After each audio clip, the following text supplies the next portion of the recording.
I say I got plenty for you. How many more you need, Chris? 3 more? Got it. Oh, I should have brought that puppy bed. I know.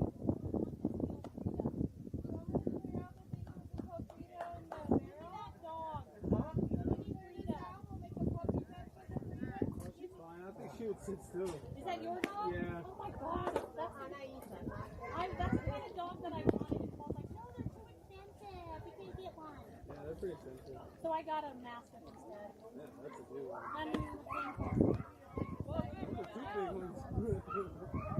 It's like she'll fit in. I got a bully. oh yeah. It took some time. She's the boss though, huh? No, bully will push her around. It's just their ears. Their ears are so big. They look like bats. Fly away. That's the trademark. I know. Look for don't pull my ears. Go, Jack Rabbit! There's a snort and snort. Sometimes. Our bulldog. Yeah, she snorts sometimes. Not too much. Nope. That's why I always do this side. Because that pants on the inside. Go, Teddy!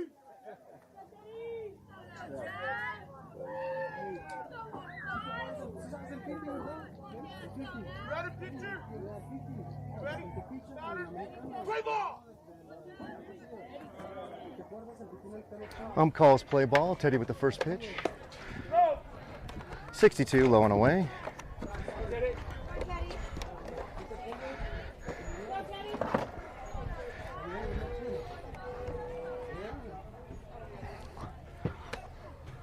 And that ball's inside, 57.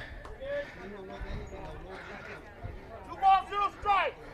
2 balls, 0 strike! This umpire, nice. Able to pick it up on the field camera. Teddy with the next pitch. Extremely loud, 58. That was a strike, yeah. We like that. So 2 balls, 1 strike now to Teddy. Foul ball off the shoulder of the ump. And everybody's going to give the ump a little bit extra time here to get himself sorted.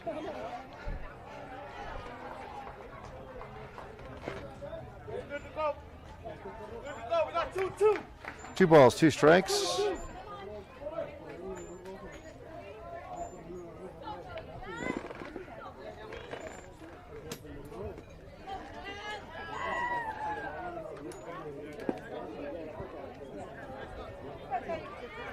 And Teddy now with a 2-2 count to the first batter of the game here from Power Alley Chevalier, I think. Chevalier. Strike 3. 61 miles an hour at the knees, right down the middle. So big first strikeout for Teddy.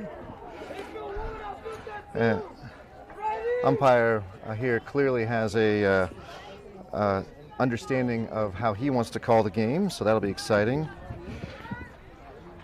Also, what I like about this is it gives everybody, grown-ups, everybody. And that ball is corked into right center field. And that's going to go to the near the wall, but Jack picks up and throws. So a leadoff single, a single to our batter there.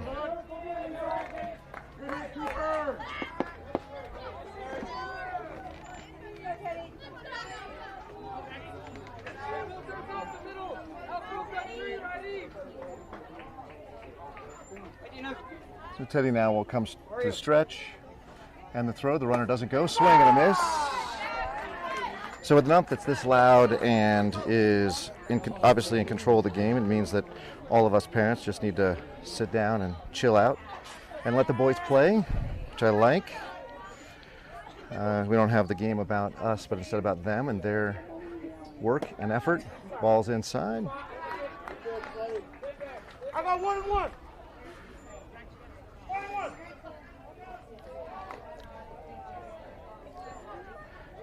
And 1 ball, 1 strike now.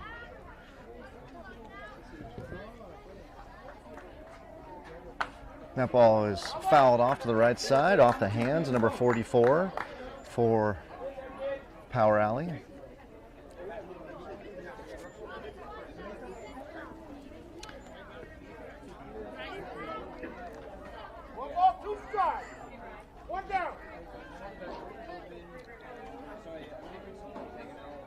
And a ground ball.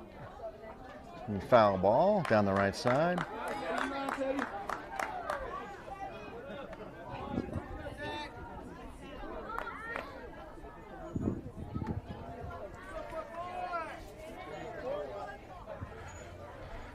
So 44 now in. Teddy comes set. Small lead first. And that 57 mile an hour, I think that was supposed to be a curve, didn't curve.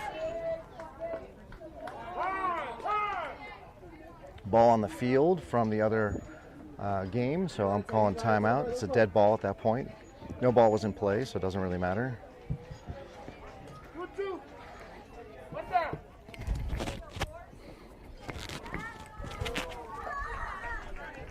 So 2 balls, 2 strikes now. That ball's hit straight up. Almost pops one of the players behind us, but thankfully does not. So 44 doing an excellent job of fighting off Teddy's pitches here. Teddy's now got to bring a pitch here that he can't mess around with. And 61 inside. I'm going to just plug this in all day. Oh, of course you do, Keith. Of course you do. Keith back in with me on the broadcasting here, and of course he's the silent but most important partner. Run the scoreboard, and there's a foul ball off to the right. So 44 doing a really good job here, staying alive. High quality at bat for him. Teddy's got to figure out how he's going to dig down and get him.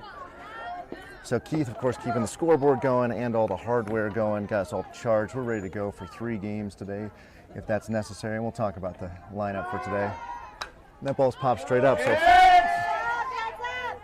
44 really doing a great job of keeping himself alive. He's now seen every pitch Teddy throws.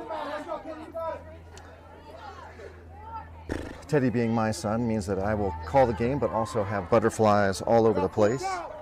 So Teddy did lead the team in ERA, but Jorge's 3 scoreless innings yesterday jumped him into the lead for team best ERA. Teddy's second now, and he's going to walk that batter. And that batter earned it, 44. That was a high quality at bat there. So bravo to 44 there. In steps 19. Now Teddy in a bit of a jam. First and second, and only 1 down. Runner at second with just a little lead, so Teddy's going to ignore him. And a ground ball right to short, who picks it up and throws it to first, or flips it to first, and they get him at first. And a double play by the Jackrabbits. So it is called a pitcher's best friend for a reason. Teddy gets out of a jam with a 6-4-3. Good flip, good turn by Ricardo, and then good stretch by Joe. I apologize, I didn't even get to the defensive setups. As is the case, we are running around trying to get ourselves sorted on that. So excellent play by the middle infielders there to end the top of the first. Jackrabbits will put their helmets on and get started. We had an official start time of 11:15. As such, that would take us, if we play the full hour 45, take us to at least 1 o'clock. And of course, you just can't start a game or start an inning after the hour 45. The game can certainly go beyond that. That's what happened in the game prior to us. So that's why we got a 15-minute late start.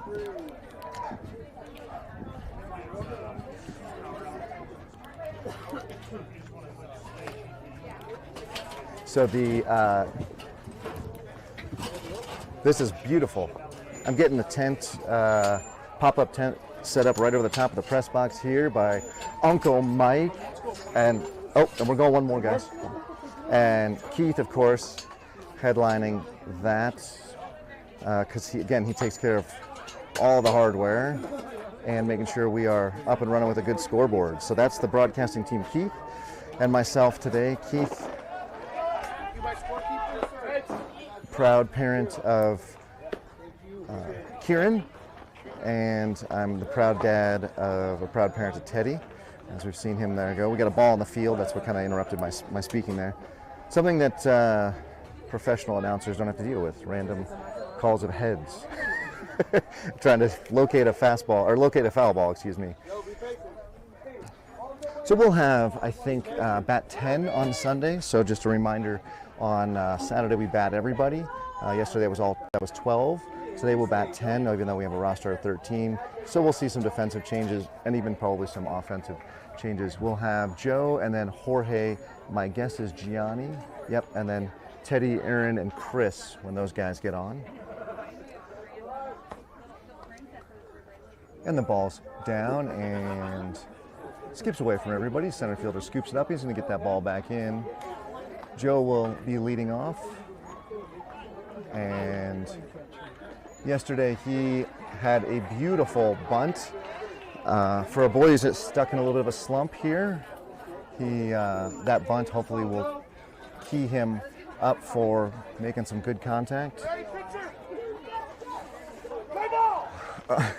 Ump with an emphatic play ball. 49, just outside according to the ump. And Joe takes ball 1.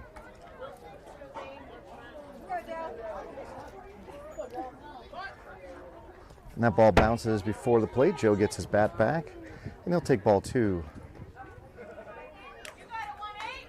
So with a 2-0 count here, Joe probably has the green light to swing at the perfect pitch. Instead, he's looking like his bunt. Maybe he fell in love with that bunt yesterday. 47-mile-an-hour pitch right down the middle there. Joe looking like he was taking. Otherwise, that would have been a really nice bunt. As such, he has drawn first and third in.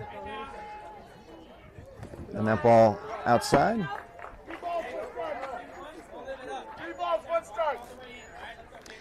Joe being told to live it up on 3-1, meaning he has the green light. If it's close, he should be swinging. General term we use here is box it up, meaning find a box that you want to swing at and everything else you ignore. Usually it's belt height over the middle, but every batter has their own. And Joe will take first on a walk. So with the base on balls, Jorge will step into the box.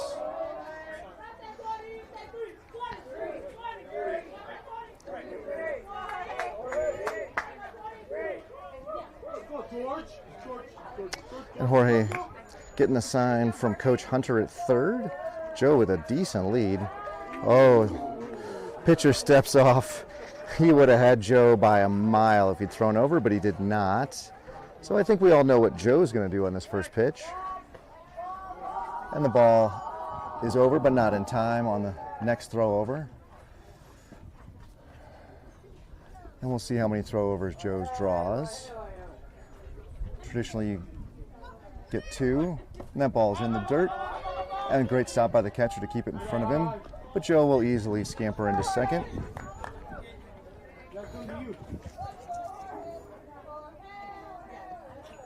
And we're on a different field today here. Same facility, but different field. And you'll notice that this field slopes away from home plate.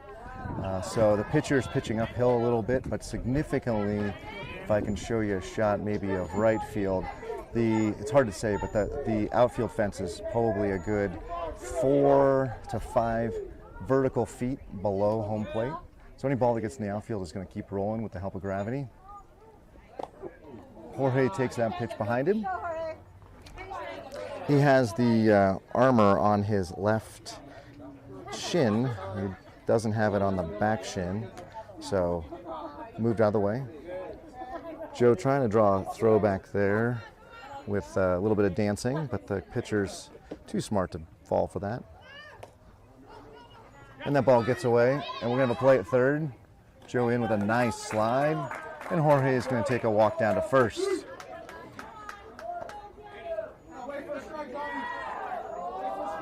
Oops.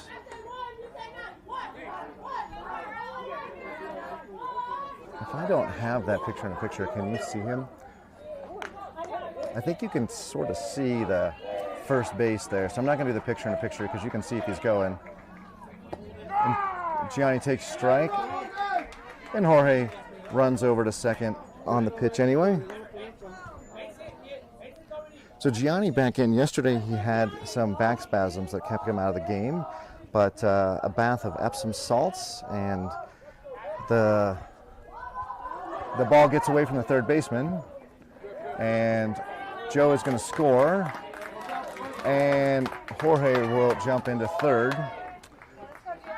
So Gianni better now after a good night's sleep. If I had back spasm, I just need 3 days off work, but he's a young, got that young body that allows him to spring back from back spasm. So we'll see. I saw him taking swings on the net earlier, and he was twisting and turning into no problems.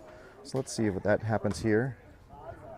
It hit him, and Gianni takes the ball off the belly there to continue to lead the team in hit by pitches. It might be lead the league. I don't know. That's 10 for the season, by the way. So Teddy will get his sign with runners at first and third. So didn't get a chance to see Gianni turn on one there and use those back muscles, but he mans up and takes a pitch off the belly. Teddy now will be swinging away, I imagine, here. And they're going to take it. Ball does get away from the catcher, and Gianni scampers to second on that. So Teddy now with 2 runs in scoring position, so a single scores them both. Teddy leads the team in RBIs. There'll be another chance to pick up. And that ball is low.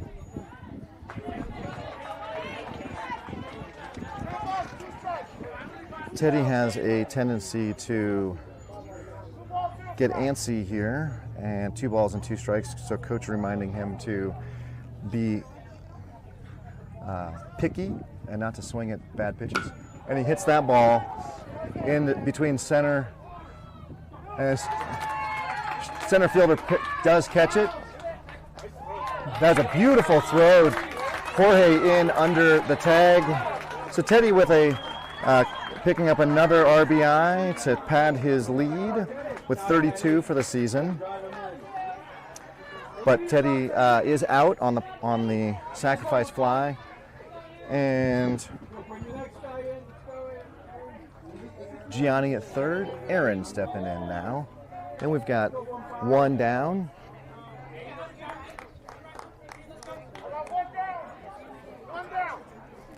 Just again doing a great job controlling this game, letting us all know there's 1 down. And Aaron with a shot to second base, and he throws home, and Gianni in safe. Sorry about that, I thought the throw was to first, so I missed the camera there. But Gianni in on the throw, and Aaron in safely on what was probably going to be scored as a infield single.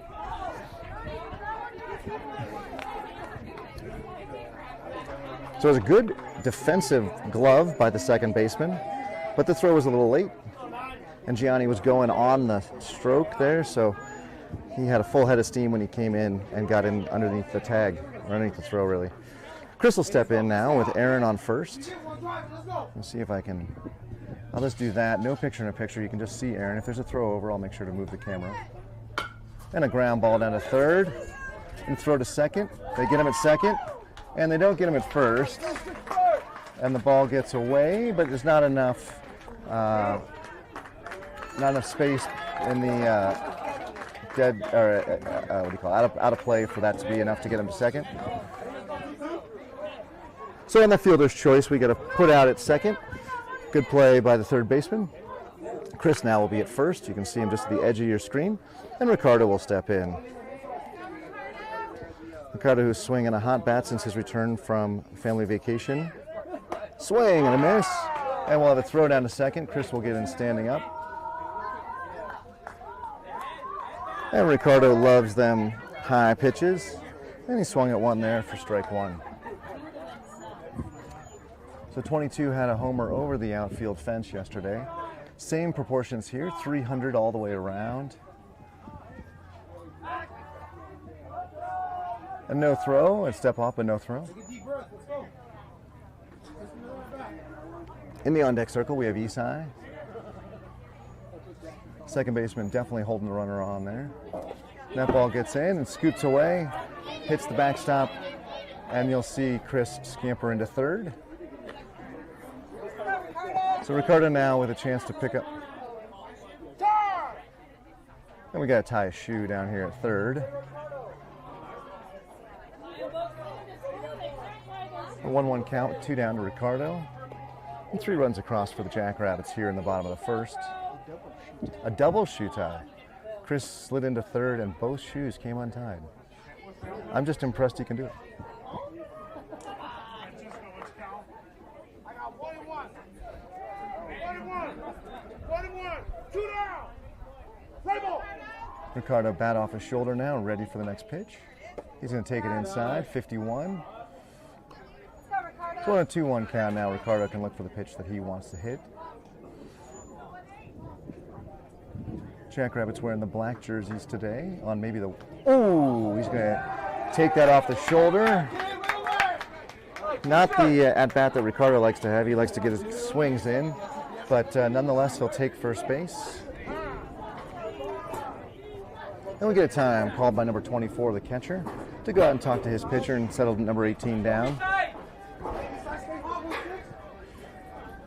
So Isai's seeing the ball better, getting good swings his last couple times up.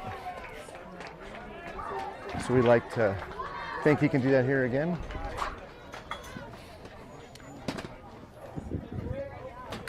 And the catcher's done with his pep talk. Umpire asking how we're doing. Catcher responds with, he's all right. Catcher to catcher appreciation there between Isai and 24. So Isai stepping in now.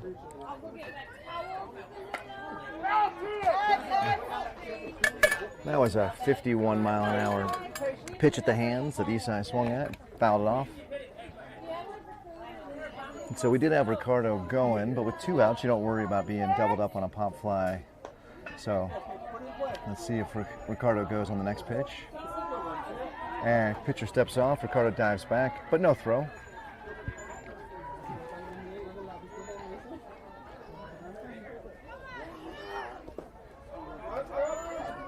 And we'll have the runner take second.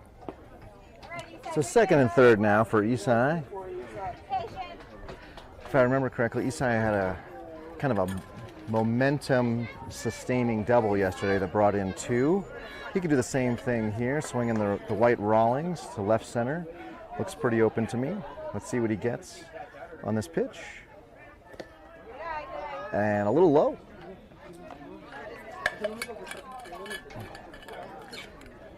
Good stop by 24 there. I'm already getting dry mouth here just in the first inning. That ball's away, good stop. Oh no, it gets away. And we'll be in safe. And we got a play at third maybe, a rundown.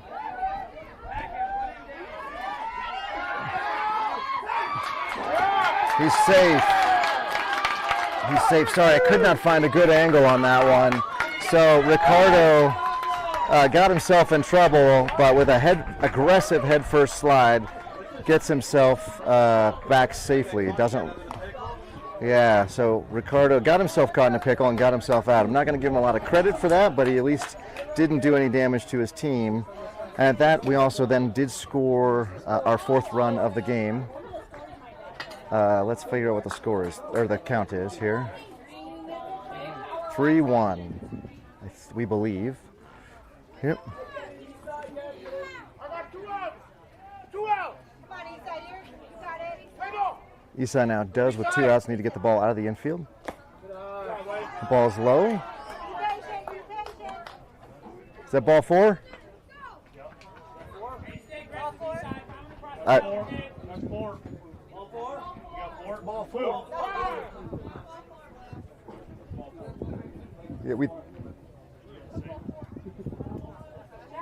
Yeah, we had 4. Yeah, we got 4. I think that pass ball that had the rundown, I think that's what we missed. All right, so we do.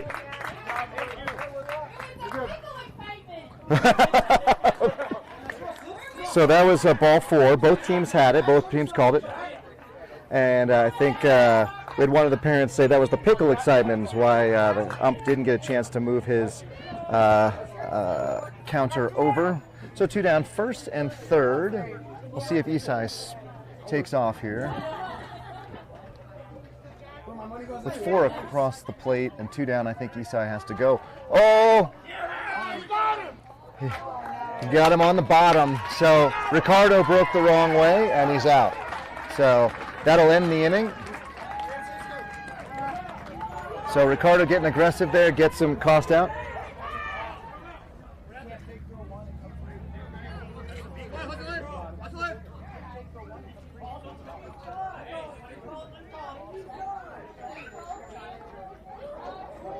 And so the boys are coming off, and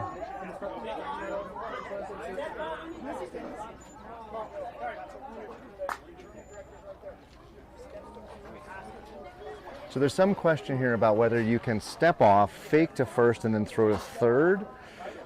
So whether that's a balk or not. All right, so unsure on what the rules are myself on the Cabo tournament, but we're going to take the field here, and Teddy will be back on the mound, it looks like. So we got 4-0 for the Jackrabbits, and we'll see what the defense looks like here.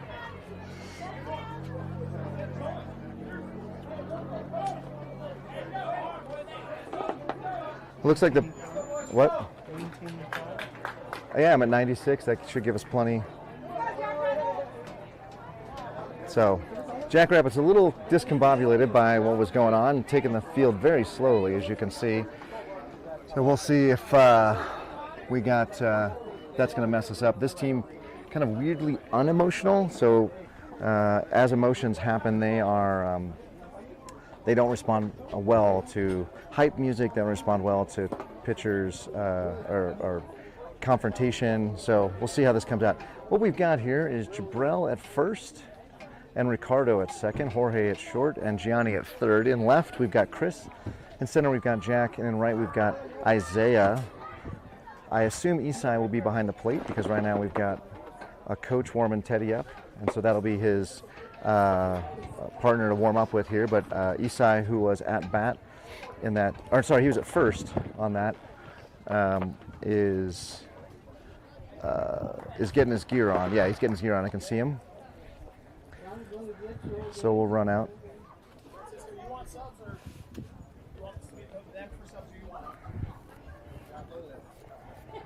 And coach out with.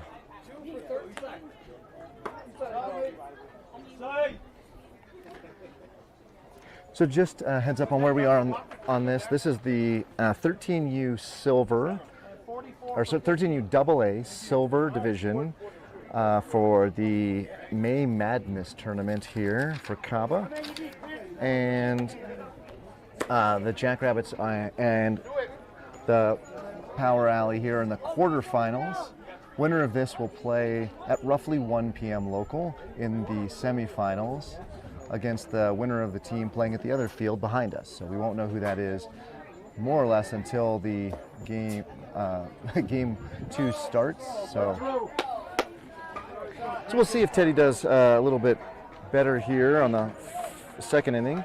He did have 1 strikeout, but did have 1 base on ball and a single, but a double play erased the threat. Everybody ready here except the third base coach, who's running down to his spot. Up now behind the plate. Checks in with Teddy, checks in with the batter, number 3. Teddy from the wind-up here with nobody on. And a very loud play ball coming from the ump, who wiggles his hands. I love it. With a hefty 56-mile-an-hour strike call there. So Teddy living on the inside here for several batters in a row. He knows that if he lays it out over the plate that the Power Alley can hit that. That was another curve at 55 in, though. So Teddy's seen Power Alley put the ball in play on the fastball, so he's trying to live with his secondary pitches. He's got a curve. Seems to be working pretty well today. And that's a fastball at 62, down low. 2 balls, 1 strike. 2 balls, 1 strike. And 2-1 now. Let's see if a changeup's coming. Nope. That's a fastball, 60 on the outside corner. Good reach by number 3 there. Kind of just fouled away. And with a 2-2 count now, Teddy's going to have a pitch to play with. And my heart's beating a mile a minute. He loves pitching, so his probably isn't. And that ball's popped up to Isaiah in right field, who lets it get over his head, and that ball is going to have a play at second. Looks like Isaiah never really got a good read on it. So Jackrabbits with a runner on second for Power Alley now. We've got to bear down. Teddy is not a strikeout pitcher usually. Pitches to contact and needs his defense to play for him. So we'll see in number 10 here. This is a situation where he does definitely need a strikeout. Jackrabbits will trade a base for an out for sure. And that fastball at 58 was high and on purpose. That was heads, ball and field. And the reason that was the case, that 58-mile-an-hour pitch was high, was that in case the runner from second was going, you wanted to give Isai ability to pop up, catch it, and then throw down to third for the out. But the runner on second, while he has a good-sized lead, was not going. Strike right there, so 1 ball, 1 strike. So Teddy throwing in around 60. That was for his fastball. That was 59.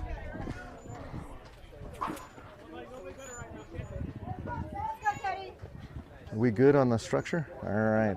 Checking in with Keith here on our pop-up tent to make sure it's working. And that was a 54 curve that was breaking away for number 10. Number 10 does a good job going down and fouling away. So one thing that we've definitely seen from Power Alley here is that these batters are obviously not afraid to swing, but also kind of strategic foul balls. We saw it in the first inning with the boy who ended up walking, and we saw it with the first batter of the inning, and now number 10 doing the same. Runner at second doesn't go, and a ground ball to second, and we'll pick that up and throw it over to first for the out. And as I mentioned, we will trade a base for an out. The runner does take third. Now it's really going to be on Teddy and the Jackrabbits to strand that runner there. Number 2 steps in. His job is simple. Put the ball in play. It will almost certainly score his teammate from third. 60 at the knees, tailing away. I don't know if Teddy's picked up a cutter, but his fastball seems to be tailing away from the right-handed batters, or if it's just his four seam. Usually those rise or sink. This one is definitely tailing away. 58 on the inside corner. So Teddy playing the location. This is the reason he gets the ball more frequently than any other of his teammates, is because he can locate his pitches very well. So that was inside outside. Look for a high fastball here. Swing and a miss. It was actually at the knees. So Teddy with the strikeout gets the out he needs here. So 2 down now, puts the pressure on Power Alley to hit the ball safely into the outfield. So that's a big strikeout for Teddy, and to relieve his team of the pressure here of making the play. In this case, all he's got to do is make sure that 24 doesn't put the ball into the outfield. And that pitch at 60 is on the inside corner. So Teddy throwing about 3 miles an hour harder today than he was yesterday. I'm not sure why, but I may talk to him between innings and figure out what's going on. Swing and a miss. 59-mile-an-hour pitch. A little high for 24. He knows it. He's shaking his head. He's grimacing like, darn it, I know, I got to be.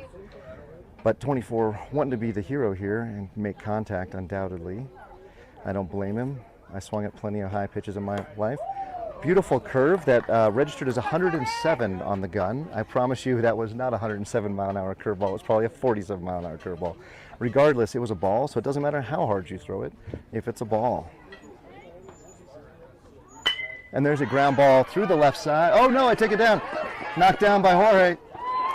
And they're going to call him safe at first. Jorge with a really nice stop. 24 does his job, drives his teammate in. And with that, Power Alley puts their first run on the board. An unearned one for Teddy, but nonetheless, it counts all the same in the score. So runner at first now, and you can kind of see him there. Again, not going to mess around with the picture-in-picture because it ends up going away. And we'll have a throw at second. It gets in by quite a bit. And beautiful, beautiful throw and catch by Isai and Ricardo. I'm going to point out that Ricardo made the final put out of the inning of the game yesterday on a very similar play. So two steals at second, 2 important throws by our catchers, and good tags by Ricardo to end innings. This one ends the top of the second. We go to the bottom of the second, Jackrabbits 4, Power Alley 1, and we'll have Jack, Javon, and Joe up. Broadcasting.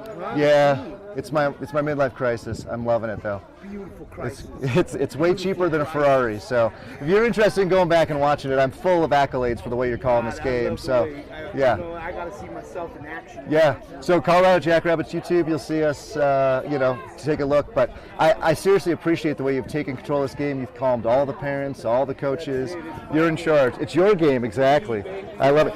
What's your name? Francisco. All right. I'll let them know. Ladies and gentlemen, if you have a chance to have a game called by Francisco, who wears a bright red jersey while he umps, he's taking charge and running this game. In between innings, he's checking scores. He's talking loud, sharing the outs and the pitch count with everybody. Really appreciate the way Francisco's running the game. So my guess is Francisco in his younger days played a little ball, maybe even professionally. Like all of us, Father Time looks like he may have gotten a hold of him, but he has not gone far from the game. So I'm going to try to figure out if I can chat to him. He's got a game to run, of course, but I may interview him if I can and just find out where he played ball. But guessing he was a catcher, what do you think, Keith? That stature, the way he's comfortable behind the plate, if he was not a catcher, my guess is he was a third baseman.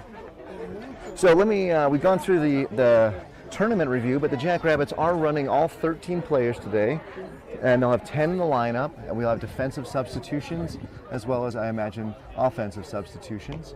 So the way it works is the starter may come out and then go back in, but a substitute may not.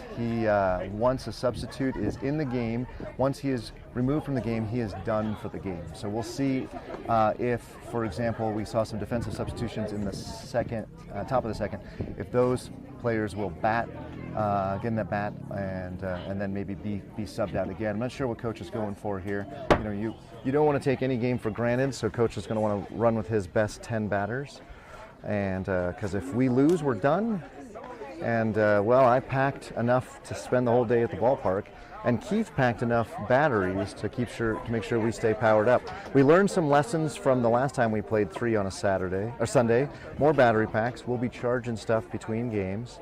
So don't you worry, we plan to be broadcasting all 3, but that depends on the boys and them playing the game that they need to play. Defensive outs and a lot of offensive runs.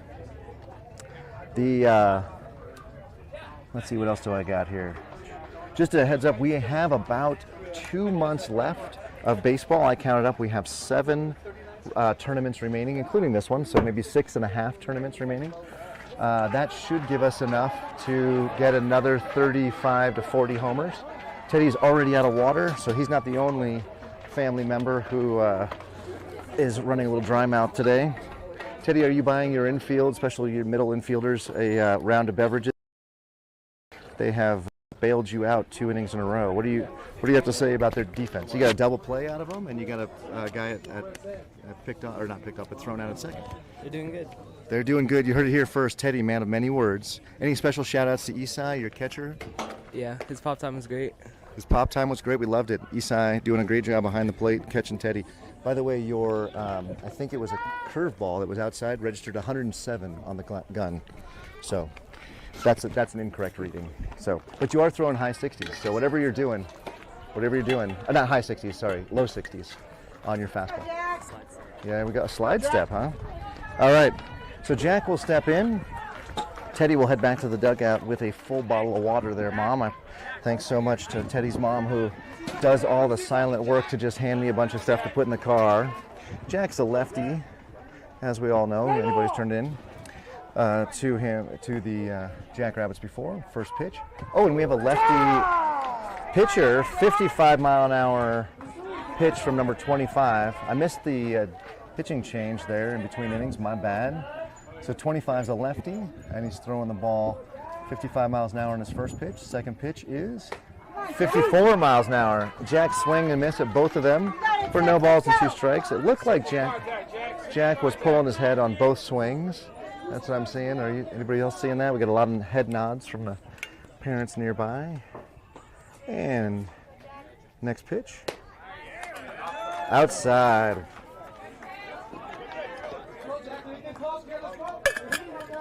It really looked like Ump wanted to ring him up too.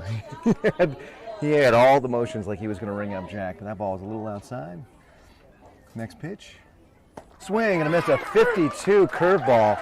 So excellent execution on this curveball by 25. A lefty curve to a lefty batter there breaks away, and that's exactly what it did. It dove away from Jack's bat for a strikeout in the first out of the inning.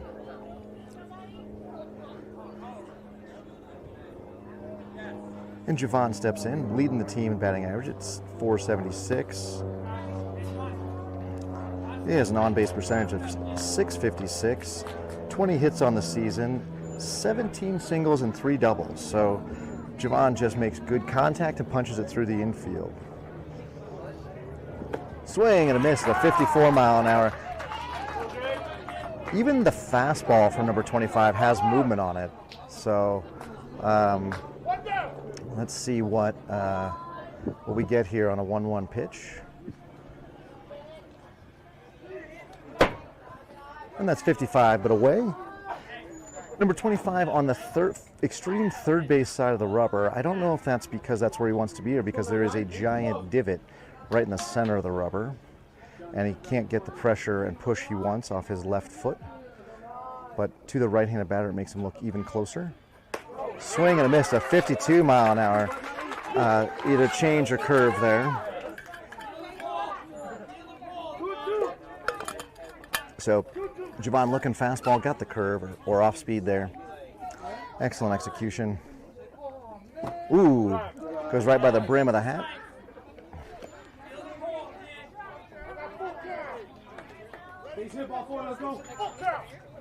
And we got a full count here. So the payoff pitch to Javon on its way. And Javon will pop that up out of play into the bleachers of our opponents. Luckily, no one is hurt. Absolutely don't want to see anybody getting hurt, kid or spectator. And Javon now will be in with that 3-2 count.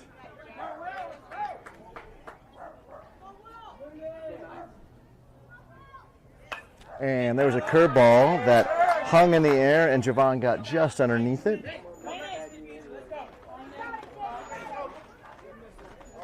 So clearly number 25 feeling good about his curveball with the confidence to go to it at 3-2. There aren't many, if any, Jackrabbits pitchers that would have the confidence to go to their curveball on a 3-2 count.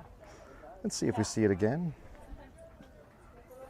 That ball's inside, and Javon will walk. That is Javon's 20th walk of the season on only 10 strikeouts.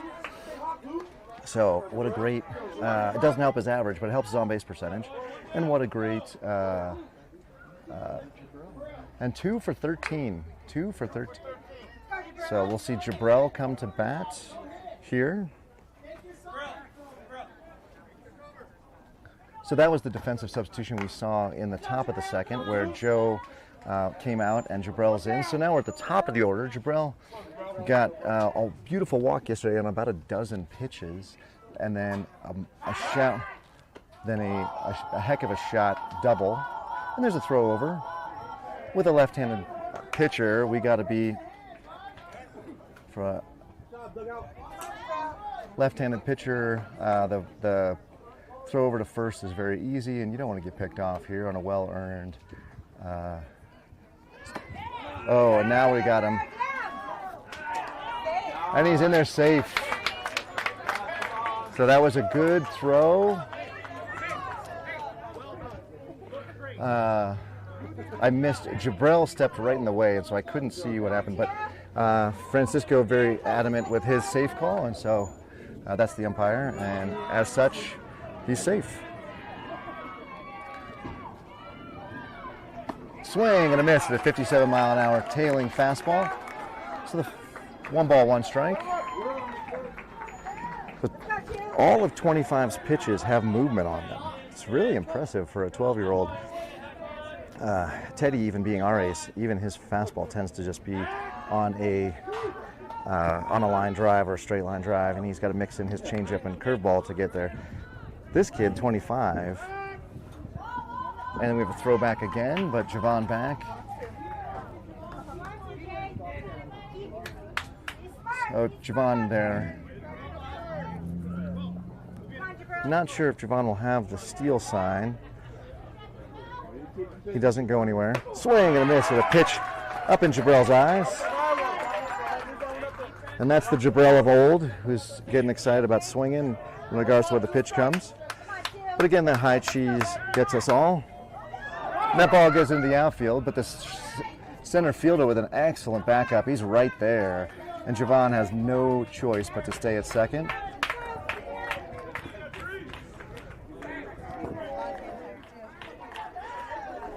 So Javon has dove back into second, I think, 4 or 5 times now. Swing and a miss on that tailing fastball. The same one that has fooled us a couple of times. Gets the second out of the inning. So runner on second and 2 down, and Jorge steps in with Gianni in the on-deck circle. Pay attention out there, Jay. He wants you. And the pitch. That ball's high. Or maybe outside, I don't know. I can't see Francisco. He turns away from me. I can't see his hand movement there. But either way, it's ball 1.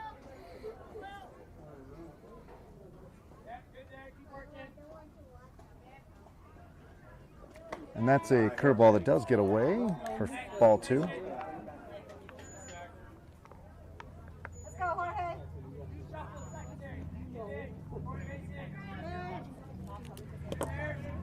And with the 2-0 count, Jorge can sit fastball. That ball is high. Wait for a strike. Wait for the strike. Let's go, Jorge. Be patient, bud. Be patient. Attention, Jay. You awake out there, Javon? And still a lot of looking at second, but here comes the pitch. And right down the middle. Jorge was taken all the way. So 3-1 now. Jorge, if he can maybe poke that tailing fastball to the right side, it's pretty open. As you can see, the second baseman's been holding Javon on. And with 2 outs, Javon would score any ball in the outfield. And he does hit it off to the right side. It's not clear if it's going to be fair or foul. And it's caught by the right fielder. The nice basket catch there for the 3rd out of the inning. And Jackrabbits threaten with a man on second, but do not score. So zeros for both teams in the second gives us the top of the 3rd. Jackrabbits 4, Power Alley 1. And we'll see who comes back out on the field here. Joe already on the field, so there will be defensive substitutions. Jabrell's going to be subbed back out, and Joe will take first.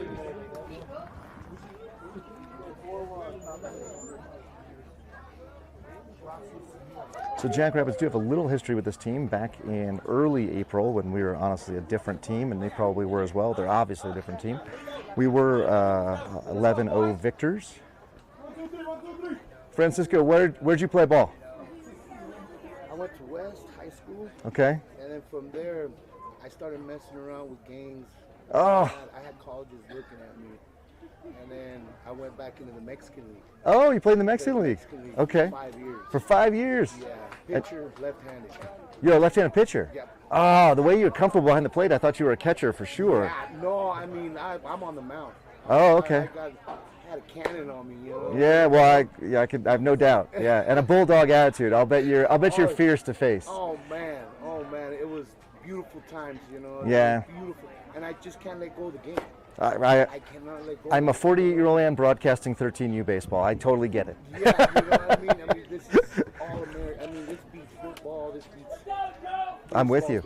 Baseball's the one. I am with you. I am with you. Bruce, Mickey Mantle. Oh, there you go. You're going old school, old school. You already know. Yeah. Some Pete Rose in there. Oh, see, Pete, I'm conflicted on Pete. Him and. They'll be stealing home plates and then go have some beers after. Oh, yeah, exactly. And go do some gambling. Exactly. Then bet on how many plates he's going to steal.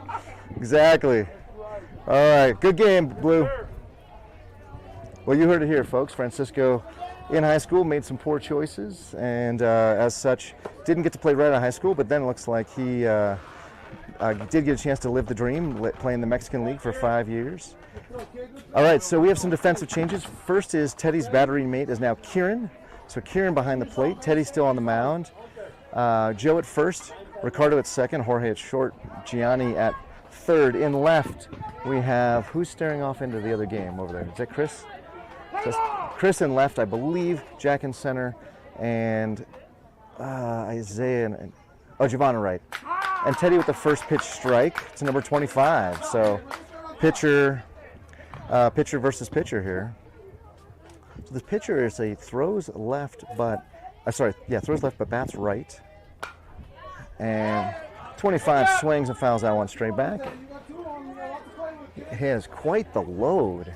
Drops down really into almost a defensive crouch, like you would if you were a middle infielder. So upright, Teddy comes set, and then watch, he gets way down.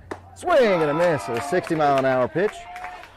And that's strike 3, 1 down. So Teddy with a K in each of his 3 innings. And number 18 will step up. Remind me in future games to write down the number of the first batter of the lineup so I know when they turn the lineup over. And number 18 swinging a Marucci, waiting the first pitch from Teddy. Teddy pops a 58-mile-an-hour fastball in, way too close for 18's comfort. Doesn't hit him, but didn't miss him by much. Teddy now needs to go away with the pitch. And he does. 61 on the outside.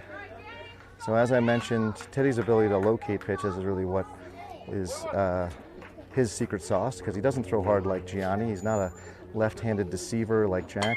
And that ball is hit straight into Jack's glove for the second out of the inning. So Jack makes a catch in center field without diving for it. So we got to give him props for that. And the second out of the inning, in steps the left-handed number 22 for Power Alley. Well, he's about to step in. Sorry, he's running the bat back to his coach.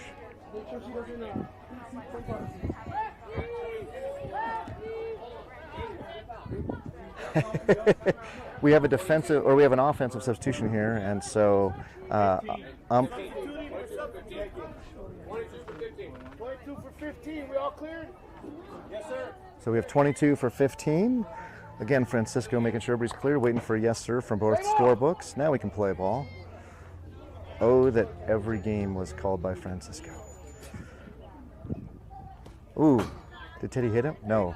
Ball off the, I thought it hit off the kid's foot, but apparently just off the ground near the foot of number 22.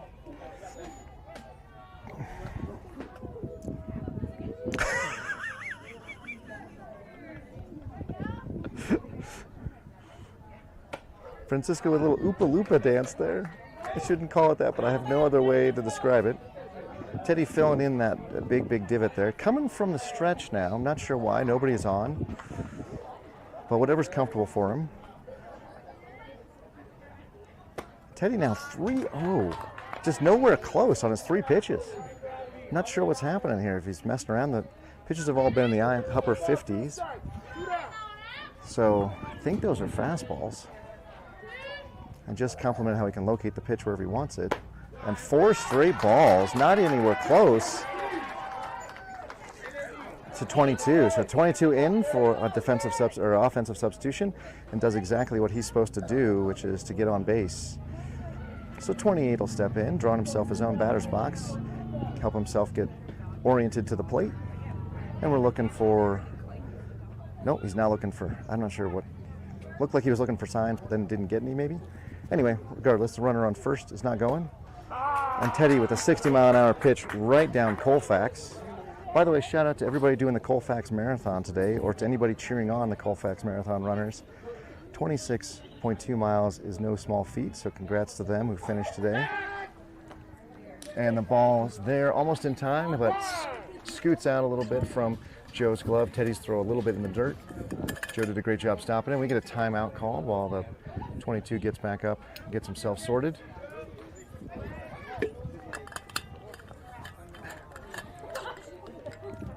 Next pitch to 18. It's a curve, 53 swings and misses. He was way ahead on that one. He was looking fastball and got the curve. Curve is 53, so you're looking at about a 10 to 12% change in speed there, which is just enough to mess up one's timing. And looks like we got him in a pickle.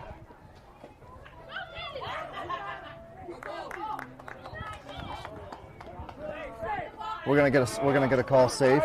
The ball popped out of Jorge's glove. I don't know if it picked it up on the camera, but Jorge made the tag, and in making the tag, the ball flipped out, I think. Or Jorge's explaining that he flipped it to Ricardo. Whatever it was, the middle infielders who have played really great defense have got to learn that you got to hold the ball and then just run it into the mound, maybe. Teddy with a fastball way too high. So 22, I think, inadvertently stole second base. I don't know if the steal was on or if he just got caught flat-footed. Regardless, he is doing everything he's supposed to be doing as that offensive substitution. He got on, now he's gotten over. So waiting for his teammate to bring him in. And we have a play at third, and we got him out. And Gianni rolled the ball in. I thought he dropped the ball too, but Kieran with the assist, Gianni with the put out on a delayed steal there from the Power Alley's runner. I don't know if he thought the ball got away or if that was just called, but regardless, no runs in for Power Alley in the top of the third. Look at the bottom of the third. We'll see Gianni, Teddy, Aaron, Chris, and Ricardo if he gets in. So, and a call for runs. So I know you guys are watching Jackrabbits, and hopefully you'll be watching us all the watching. That's your dad? Hey, how are you? That's the man right there. That's the man? You should be very proud of this man. He calls a great game. How good of a ball player was he? He was a good pitcher? So as my son's is the pitcher for the Jackrabbits. So I don't know, the black boy. It's easier to describe it. That's my son. How does your heart not just go every time your son's on the mound? What's the secrets from one who's already done this? He's got to take one 1 minute at a time. So you're telling me there's no hope. My heart's gonna pound every time he's on the mound. That's what it is. Right now, they got another pitcher here. I thought they were going to change the pitcher right away. Oh. No, yeah. So this is 25. He pitched the second inning, but he wasn't the starting pitcher. But this will be the second inning for him. Yeah. They got to change. Oh, this game is anybody's game, especially at this age, at 13U. It's all about the one big inning. They can play each other evenly. Then one inning, the wheels fall off. You give up 8 runs, and it's all over. So this game is far from that. Yeah, exactly. It's only one mistake, only one pitcher who can't locate suddenly starts facing balls. It's all about one inning. So this game is far from over, for sure. All right, Gianni steps in. And Gianni took one off the belly last time he was up. Shout out to Eugene and Mariana who are watching the stream, no doubt. Miss you all here today, but I understand that life is moving quickly, and you got to be in multiple places at multiple times. So Gianni swings and misses.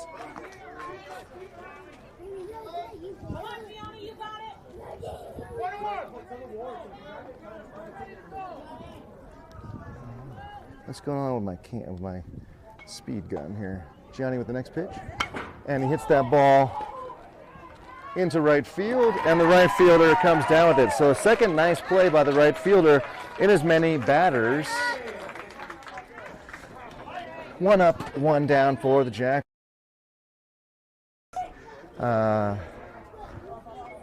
we mentioned, the team RBI, but has no, so he's going to need to get himself on. He's got to act like a leadoff hitter, not a cleanup hitter.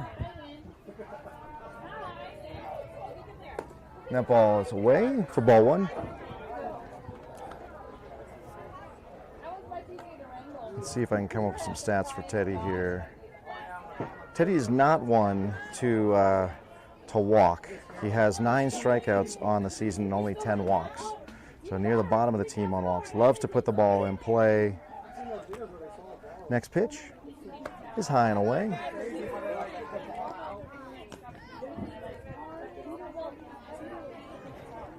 This will be Teddy's 70th at-bat for the season, unless, of course, he walks, in which case that doesn't register officially as an at-bat.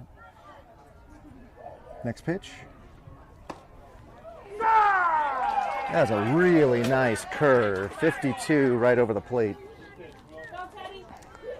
Teddy was looking fastball there after on a 2-0 count and got the well-executed curve. As I said, number 25 here, very comfortable with his curve for a strike. And that ball is low. What is going on?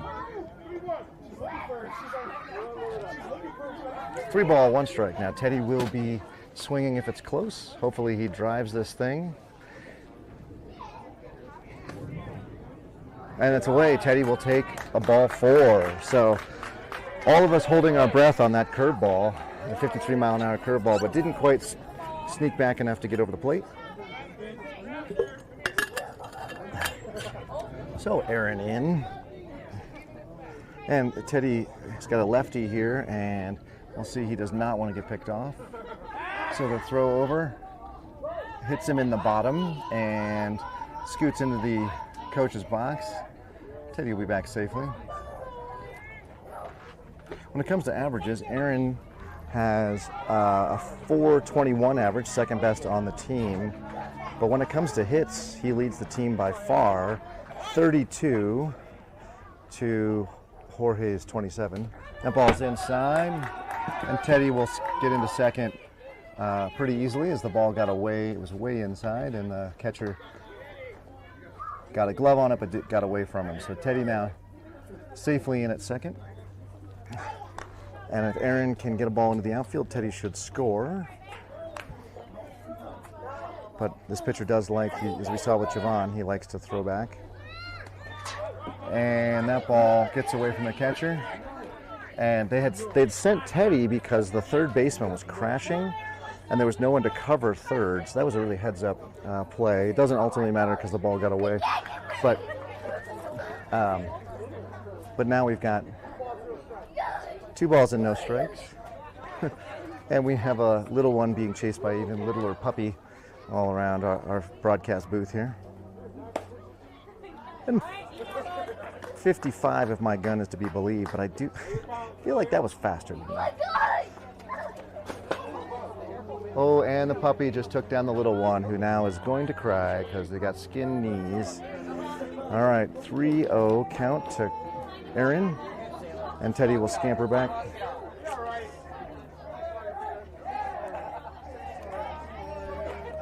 Chance of Aaron starting in the dugout. And he's going to walk. That's ball 4. And Teddy's coming home. He'll slide in safely. Hey, I know my son slid it home. Ladies and gentlemen, you can teach a new dog new tricks. Teddy will go back to the dugout. It is the 5th run of the game for the Jackrabbits. We get a timeout from the coach here to come have a conversation with his pitcher. He brings his catcher out, so Aaron will be safely at first. I'll put the picture in a picture now just while we got that going on, although I'll get rid of it here once we get him getting a lead. Aaron's got to be smart here by not getting picked off. Coach doing what I've been dying to do for a long time, which is fill that hole in right there in front of the mound, in front of the rubber, excuse me.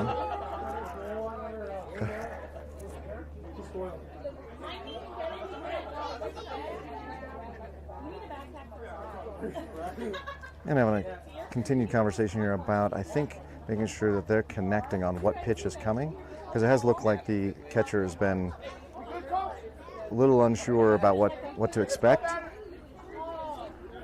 And umpire is confirming everybody's good to go. And Chris will step in with Ricardo on deck.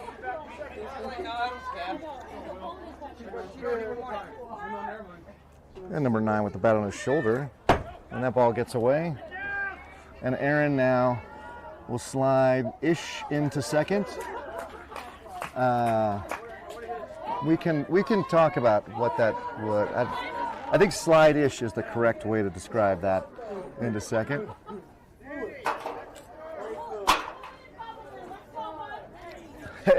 His mother just referred to it as stumbling and bumbling. So since she said that, I feel like I can say that. But that's a better way to describe what just happened there at second base. So Chris took ball 1, right? Ball 1? Yep. And now bat's off his shoulder, so big spot on the right side if he can punch one through. Oh, beautiful 59-mile-an-hour pitch. I don't know what Chris was waiting for on that one. Go to the wheel. Just trust yourself. Don't let it go. Trigger. Little lead for Aaron out there at second. And the pitch. And his team yells runner. He didn't go, but we end up with a snap throw to third. So 24 doing what is instinctual there.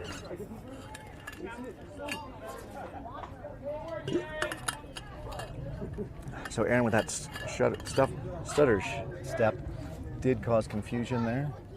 2-1 pitch. Swing and a miss. So 2 balls, 2 strikes. I'm a betting man here. I think 25 rips off a curveball because he's been so confident in that curveball and really only missed maybe once with it. So let's see what we get here. That was the curveball, 51, but didn't curve like he'd wanted to. So full count now. Chris with the chance for a payoff pitch here. Honestly, don't know what to set. I'd be sitting fastball here, but wouldn't be surprised to see a curve. And there's the fastball, but it's away. Drags the catcher outside. And so Chris will take first. Ricardo now strolls in, fixing his helmet. And Kieran will step into the on-deck circle.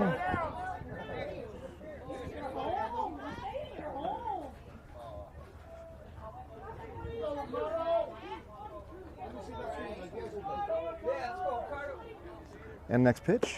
Oh, Ricardo takes a beautiful pitch right down Colfax. Coach asking where on earth was that pitch? What are you doing?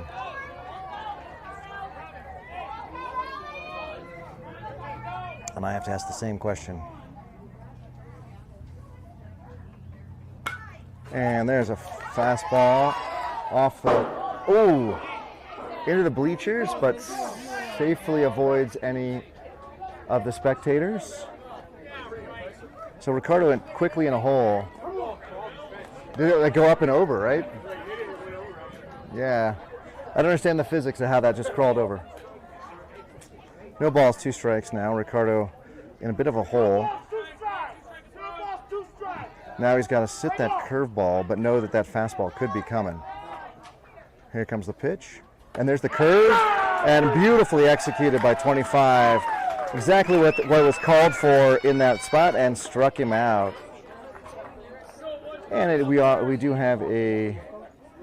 have an offensive substitution here. So Kieran's going to come in for Isai. Then we've got 2 down. Go, KT.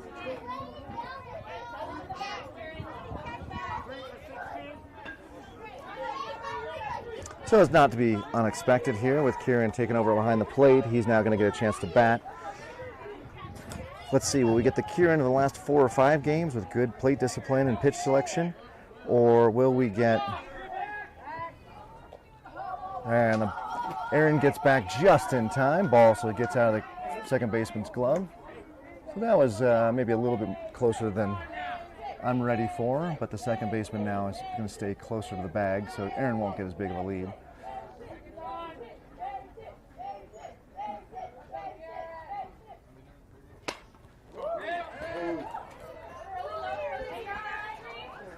Kieran was... So with 2 outs, Kieran's going to have to get the ball safely into the outfield to score the runner from second. Yeah, and it might be a case where it need to be deep in the outfield, given that Aaron has relatively small lead. Now, if he knows there's 2 outs and he's running on contact, maybe he can go. That ball is high and away. And there is an intense hush over the crowd here. Both sidelines, both spectators knowing this is a crucial at bat with 2 on and 2 out. Swing and a miss. 53. It didn't look like it had much curve to it, but it came in at the speed of the curve. Could be that there's a changeup. We haven't seen a change from 25, but that would be more in line with the actions of a changeup. Regardless, it was the second strike of the at-bat. And 25 steps off.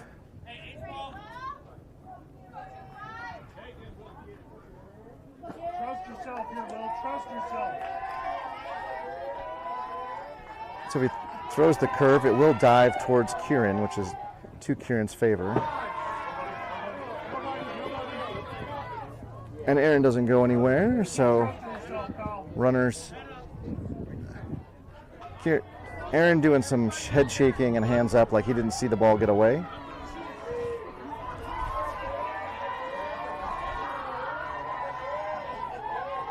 So 2 balls, 2 strikes, 2 down, 2 runners on. Kieran at the plate. And that ball is high. So now with a full count and 2 down, everybody's running. Everybody's running.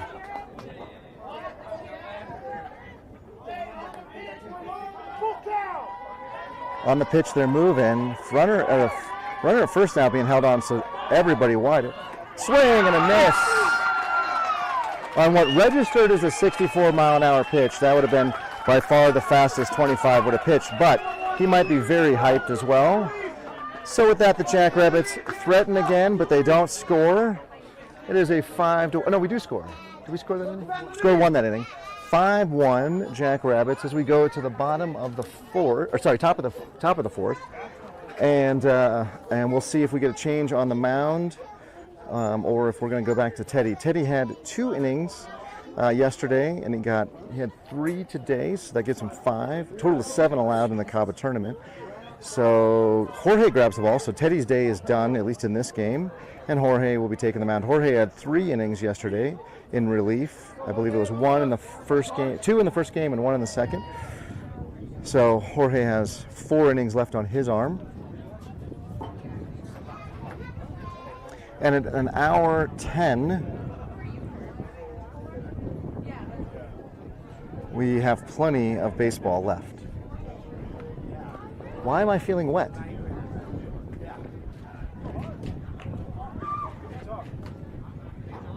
Is it weirdly raining?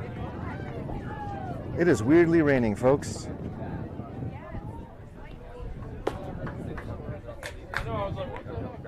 So we have a mister. Mother Nature has provided a mister for our tent with a light rain falling inside. We are square. We are smack dab. Keith is literally underneath the crossbars. Couldn't be any more center on this, and we are both getting sprayed with a little bit of mist from Mother Nature here. And the grayest cloud we've got is, I don't know, a mile away, right? I mean, over center field. It's bright sunshine on the sky, on the field, as you can see. So let's go through our defensive arrangements here. We got Jorge on the mound, as I mentioned. He'll be pitching to Kieran. First, Joe. Second is Chris. Ricardo moves to short, and Gianni will still anchor the hot corner at third. Javon in left, Jack in center, and Aaron. That's right. That's Aaron in right. And then we got the balls in coming down. Throwing the ball a little bit to the shortstop side. Kieran mad at himself, but ultimately nobody's on, so who cares? 28 steps in the box.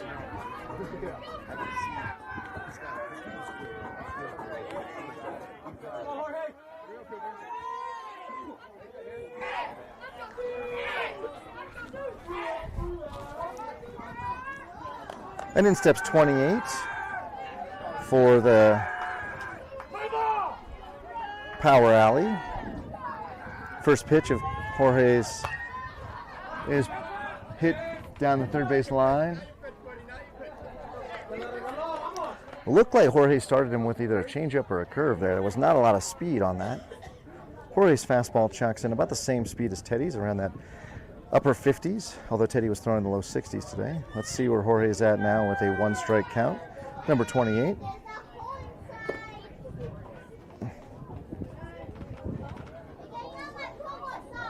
Oh, and we're going to say hit by pitch there.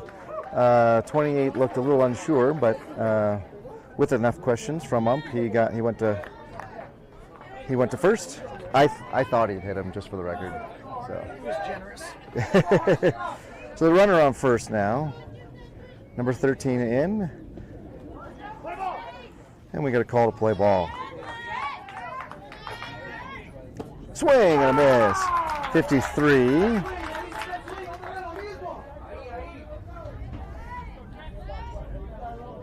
Oh, am I hearing rumbling? Or is that an airplane? Okay, good. Golly, I could not put up with another weekend games canceled because of snow. 55 on the outside corner. And then we've talked about Jorge in the past. Jorge is a good pitcher. He didn't pitch for a couple of years. He just sort of told coach he wasn't ready. And he stepped up this year to pitch. Plays shortstop, strong arm, and a kind of a whip. Oh, foul ball. Nice swing by 13 to foul that one off.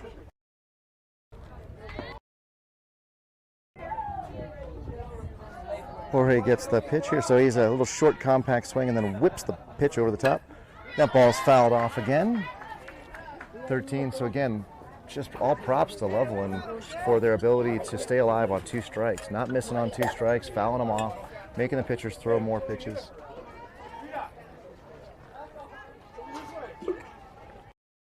Let's see what Jorge comes back with here.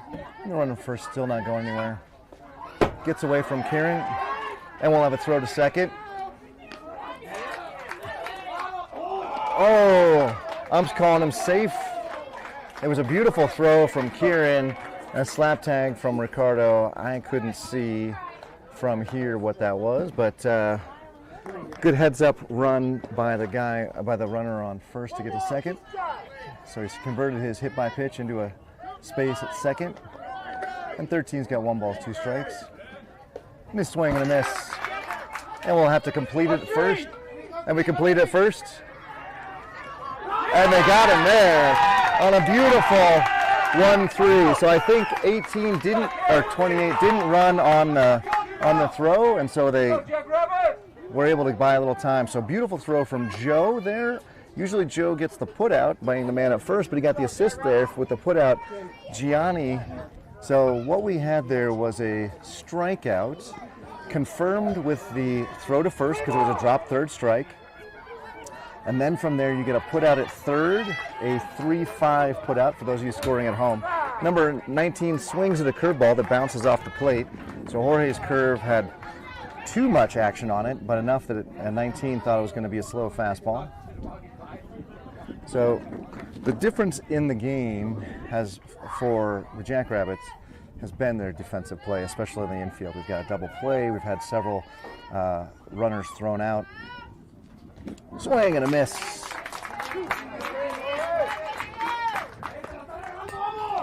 So Jorge throwing curveballs in the dirt, 19 swinging at him. Absolutely no reason to change your repertoire. You just bring back a third curve here.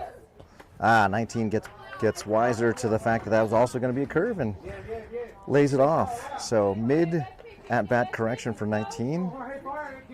It's kind of fun to watch that at this age, 12, 13, 14.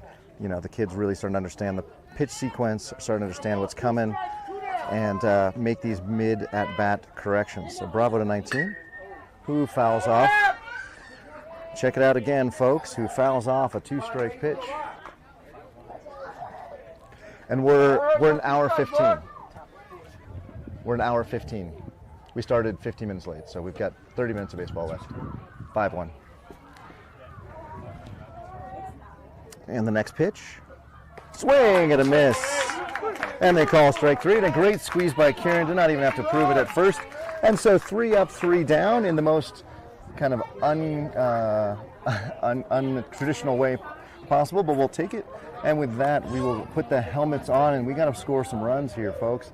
After 4, just a 4-run lead, and we will have. Sorry, I know you're ready for me to talk. We'll have Jack, Javon, and probably Joe, and then likely turns it over to Jorge, right? So we'll have to see what the defensive. You need blue? Oh, okay. I was going over here. I didn't know if you wanted to text for it. Okay. Oh, Still 5-1. do not. We got 5-1 now. Yeah, it looks like he's good. So as we go in between innings here, just want to talk about NCAA basketball, baseball, which there's only a few games to watch this weekend.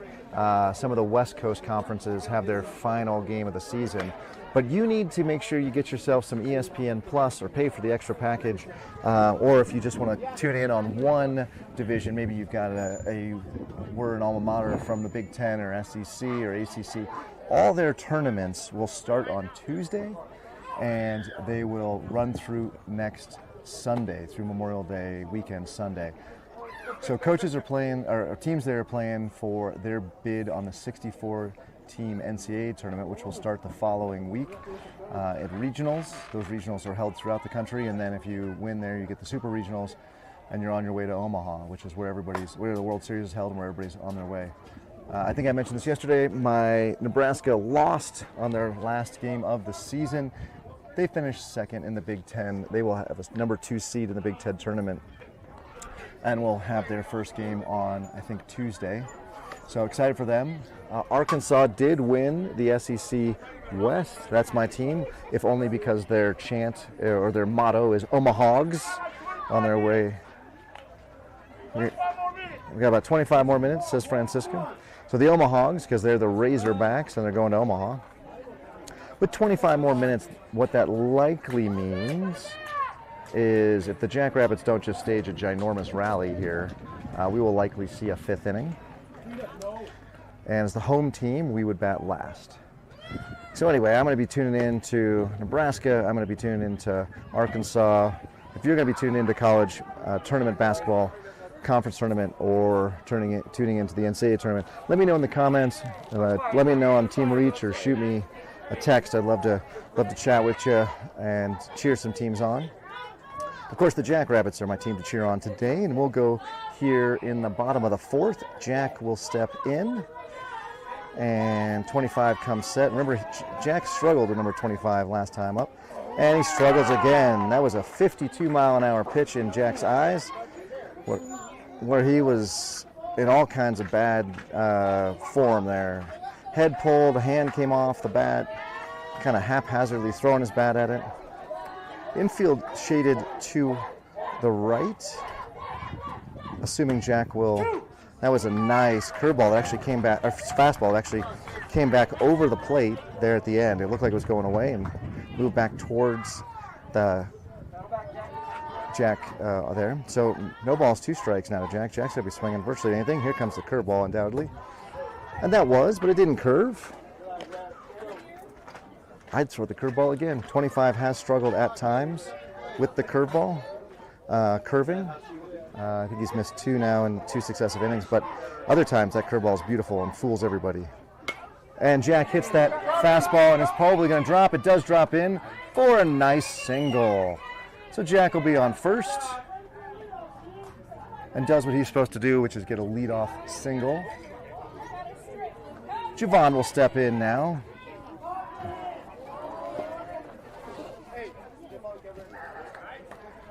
Javon getting his sign, Jack getting his sign. Jack, not especially the fastest, but loves getting dirty. So we'll see if he can be smart here and not squander a leadoff single. Get a decent lead, but not have to worry about a ginormous lead. And a throw, and that ball's going to get away. So Jack will take second on the wild pitch. Javon had shown bunt, probably taking the bunt off now to see if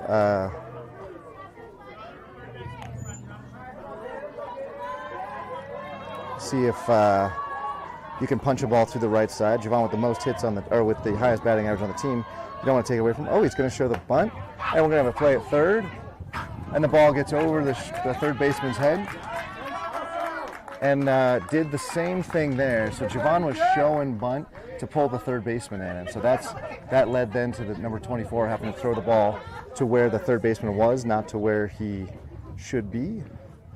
And Jack was able to slide in safely. So that was a little bit of kind of cueing off the defense there. So Javon now definitely won't be bunting, and he'll have free release to swing, as he does at one at his chin. He fouls and catches that. 2 balls and 1 strike. It's almost as though the umpire read my mind. I didn't know what we were doing. That little spritz of rain has gone away, so no danger of our game being in danger at this point. Javon waiting on the next pitch. He takes a strike on the inside corner. It was a strike all day. That was a nice pitch by 25 to execute, because Javon's way up on the plate, so it feels inside, but it was right there at the belt. Javon now's got to be swinging if it's close. And there's the throw to third, and we got him in a pickle. And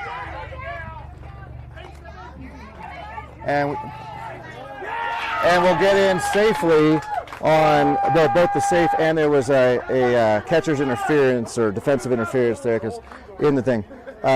Good execution by the power alley to get everybody there, but Jack going back and forth. Now Jack's got to be smarter. There's just no excuse with nobody out to get himself picked off there. We got a full count, I believe. Full count.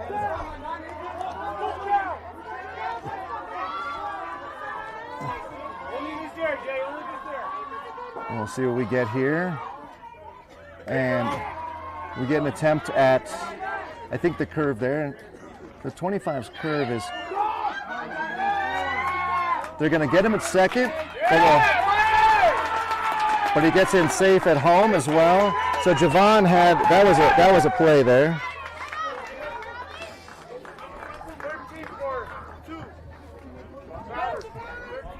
So I'm not sure what happened out there. I was watching the runner coming in from third, make sure that Jack scored on that throw. So Javon was the decoy there, almost the sacrificial lamb. And Joe will now step in for Jabrell. And nobody down, man on second. And Javon, if you remember last time, drew a lot of throws back. Let's see if he does now. And we get the fastball. And the throw to third, shortstop covering there on the bunt attempt. So again, good adjustments by the power alley there. They saw that deficiency last time when there was nobody covering. The shortstop came over and covered. The ball did not get there in time, but there's no chance really on a wild pitch that you're going to ever make that happen. I mean, the ball would have to just pop right back into your glove. So number 25 on the mound now is in the windup. So we'll see what Joe gets here from the windup. And he gets another fastball. And we got Javon taking a pretty healthy lead, secondary lead. Joe now with 2 balls, no strikes, nobody down, and a runner on third.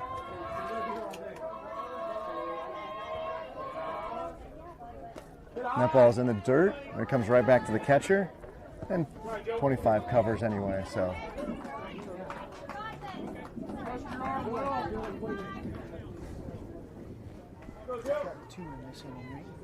We have plated 2, I believe, yes. So 25, who's been in and around the plate all game, really accurate with both his fastball and his curve, is throwing, he throws that ball away as well. And Javon will touch home.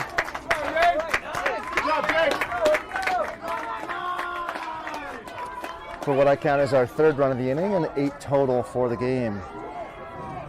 We're in the 4th, so 20 after 2, 15 after 3, 10 after 4, 8, 10 after 3, 8 after 4. So the way I count it, the Jackrabbits were to score another run, that would end the game. I would need to go to Mark, 3 balls and no strikes. So He says 3, right? Didn't he say 3? And so 3-1 now. Joe showing bunt. He did have a beautiful bunt, but first and third crashing big time. I'd take the bunt off here and I'd just let Joe swing. Let's see what happens here.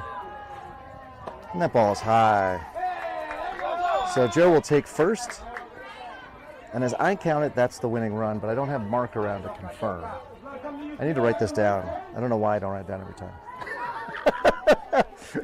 Cabo run rule. I know it off the top of my head. Cabo run rule is 20 after 2. And Jorge now showing bunt. And the third baseman crashing big time.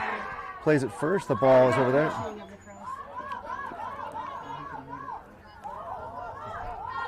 I think I just accidentally called my dad. Oops. Sorry, Dad. Ignore that if it comes through.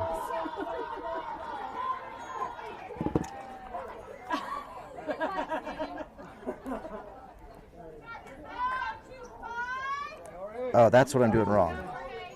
It is, see, this is why I need to write it down. It's 10 after 4, so the Jackrabbits need to score a bunch more runs. We're not even close. And that ball gets away. And now Joe is going to get to first, or get to second. They're going to send him to third. And he's going to be in safely. That ball went way down the right field line. So Joe now at third on the walk and the overthrow. And Jorge with the chance to drive him in. We have, by my count, 15 minutes left in the game as well. So we still got plenty of baseball, 15 minutes and at least 3 runs. And he steps off. Man, as I was mentioning to the umpire's dad, who I was talking to earlier, at this age it's all about the 1 inning. And this may be the 1 inning for the Jackrabbits. Beautiful. Whoops.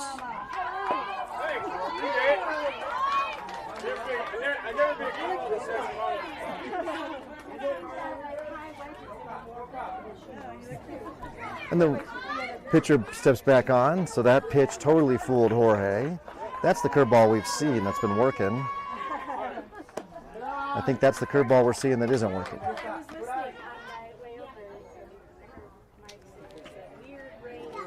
There was a weird, yeah. And here we go now with a 1-1 count.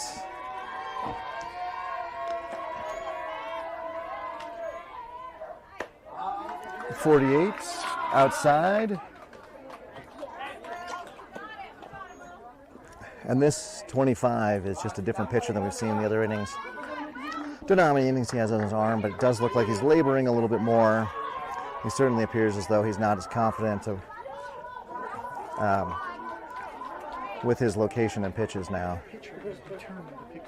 Yeah, he is determined to pick somebody off. And 24 going to have a conversation with him. A little conversation here.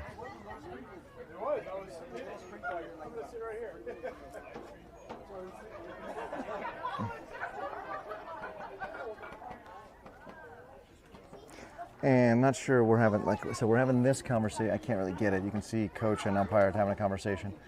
And we got the conversation at the mound, so.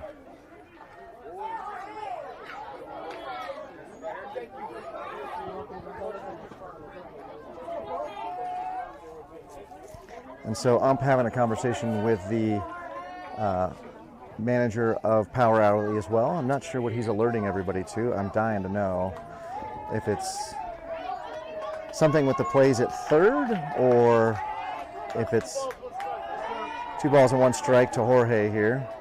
2 balls, 1 strike. 2 balls, 1 strike. And here comes the pitch.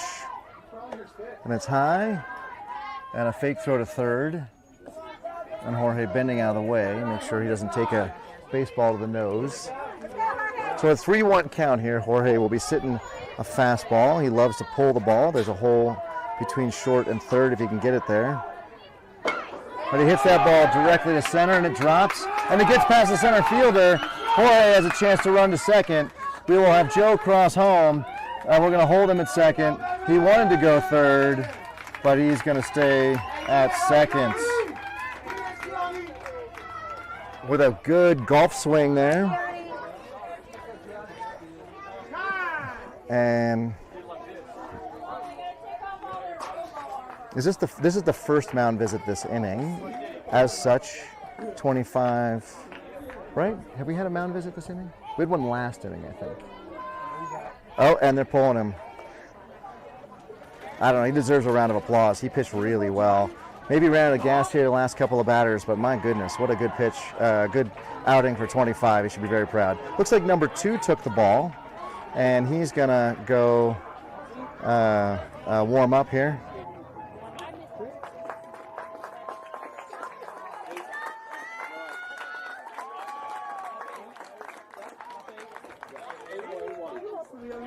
Number 2 is going to warm up. Again, 25 picks a heck of a game. He's a lefty playing third. So, number 2 filling the hole in. He was clearing it out. No, oh, was he? I thought he was the filling at the end. That hole bothered Teddy. There's a similar hole at the other field we pitched on yesterday. That hole bothered Teddy greatly as well. I'll have to ask how it went there. With a very uncommon to have a third baseman left-handed because they've got to turn their body 180 degrees on a ground ball. However, it definitely changes the tag on a play over there because the glove now is nice and close. So we got to be smarter. Jackrabbit's got to be smart. So number 24 taking command. Bravo, catcher. Bravo. Way to be a team leader. Telling the ump he's ready. Telling his infield to get ready. And this pitcher throwing a little bit softer, at least on his warm-ups. High 40s, low 50s. This is the type of speed which flummoxes the next 3 batters. Teddy, Gianni, and Aaron all love the 60 to 65 mile an hour pitcher. The 50 mile an hour pitcher they struggle with. And Gianni takes hit by pitch. Gianni's going to go first. Gianni, he is a pitch magnet, that man. He, again, way ahead of the rest of the team on hit by pitches. Just stood there, took it off what it looked to be the front calf. Oh, it's a hit by pitch, so it's a dead ball, so we cannot have a stolen base. Jorge will have to go back to second. And Teddy will step in.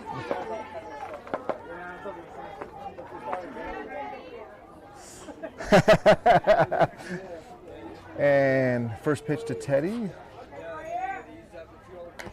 And Teddy is way ahead on that one. See, this is where we struggle. 48.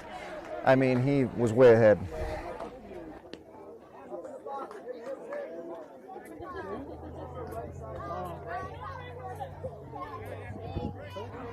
And Teddy now with first and second, and nobody down.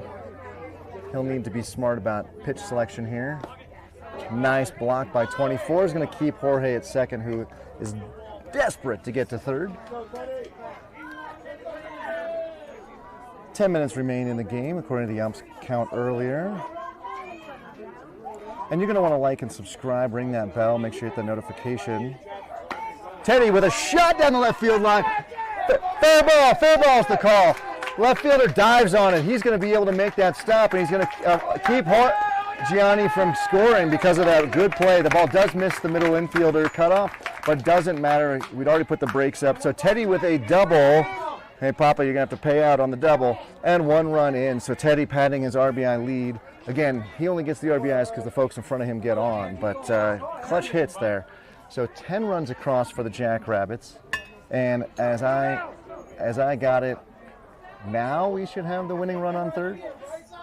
And Aaron, all he's got to do is hit the ball. All he's got to do is hit the ball. And the ball gets away from the catcher, but Gianni is going to take a cautious approach here.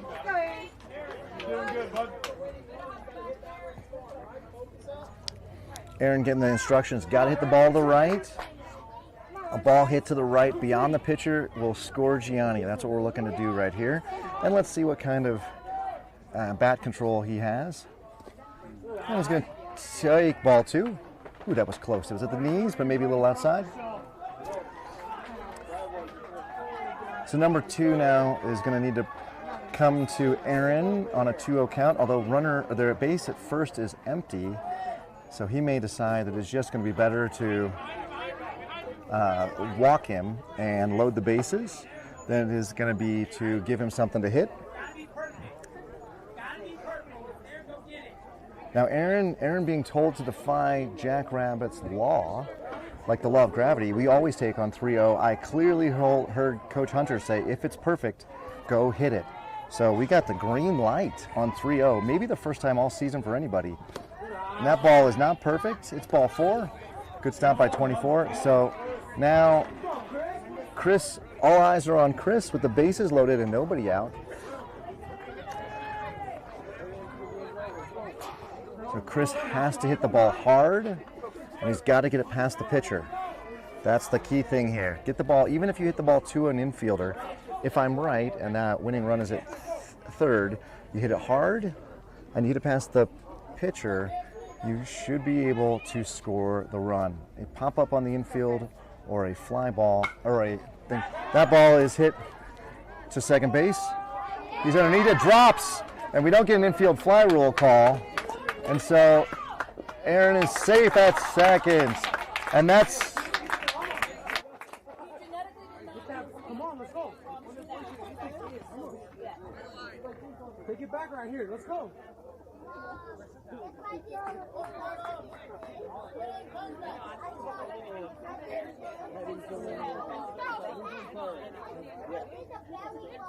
You're up. I'm out. Yeah, that's the way. You call infield fly. That we're done with that. Where the game is just now. Just That's game. You guys won. That's game.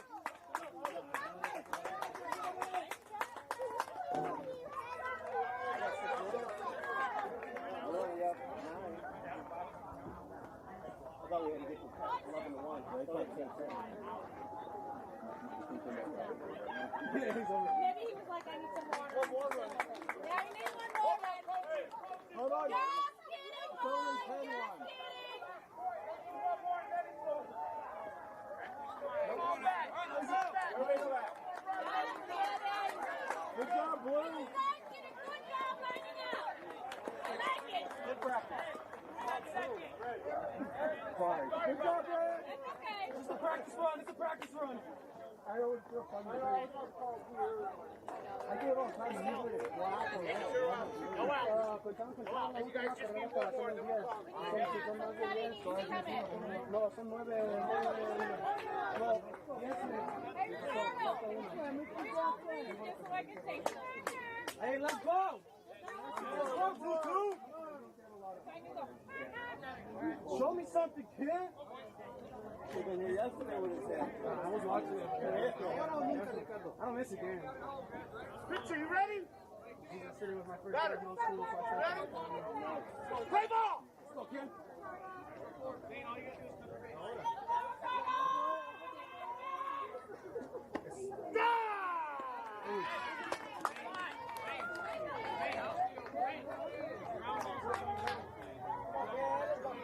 Go, Richie.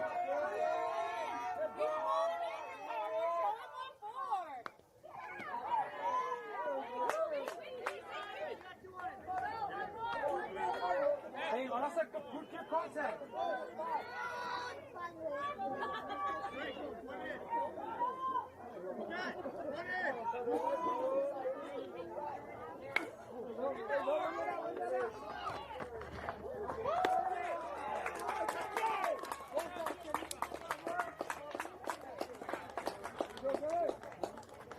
Tiene que ser official time. Okay, now I know.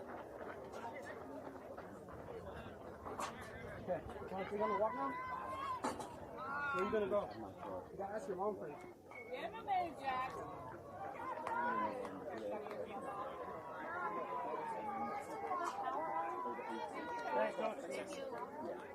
Again, Carl. Again, boys. Good job. Good game. Oh, I've been muted for a long time. I don't know how long I've been muted, but we win. 10-run rule. I messed up earlier with the telling the ump that we were up by 10 at that point, which was wrong. Well, anyway, it didn't matter. Teddy scores the winning run on the ground ball from Ricardo. Jackrabbits win. They will go on to the semifinal. We don't know our opponent yet. They're still playing behind us. Make sure you like, subscribe, and hit the bell because we will be back, I think, in 10 or 15 minutes, sort of depending upon when that other game finishes. With that, from behalf of Keith and myself, Jackrabbits Broadcasting, we appreciate you joining us today. Vamos Liebres. We'll see you here very